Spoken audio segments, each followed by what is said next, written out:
Michigan week, and what do you think about this coming week? Celebrate tonight, celebrate tomorrow, and then quick turnaround on Monday. What's the moment like when they go for two and don't get it? Can you take us through what it was like for you on that play? Oh man, I was already stressed out the fact that they scored in the first place, and then when they went for it, I'm like, all right, well, we got to find a way to stop them. I kind of knew they were going to do a rollout, but I knew they were going to roll out away from my side, so I tried to just get penetration, shoot the gap, and luckily it was a bad pass because he seemed open from my point of view. Kind of was. Yeah.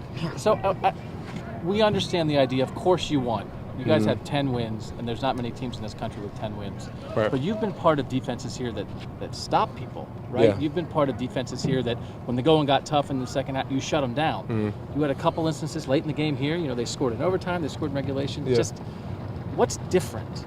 Like, why are you guys not getting some of those stops in games like this today when you did in past years? Just different personnel. Just got to know your personnel. I mean, I'm happy with who we have, but we also do not have Marshawn, Malik, and Denzel on the back end, or Waquan, or Nick either, or Adolphus, or Joey, or Tommy Shed back in the day. I mean, that's how it is. We live with what we have, and we're happy with what we have, but we still got to continue to improve, even in week 11, 12, 13. Dre'Mont, how much Michigan have you watched this season? 0. Jared? I know, but I am prevalent that they're there next week. I'm not going to undermine who they are and what they've been doing this season, so I'm going to watch them soon.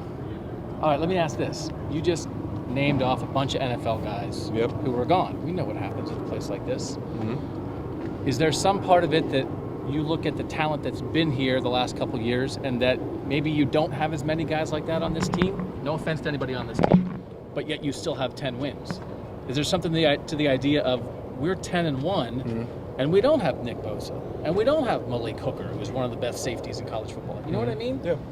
I mean, you're happy with what you have. I mean, you don't take for granted who's there in the first place.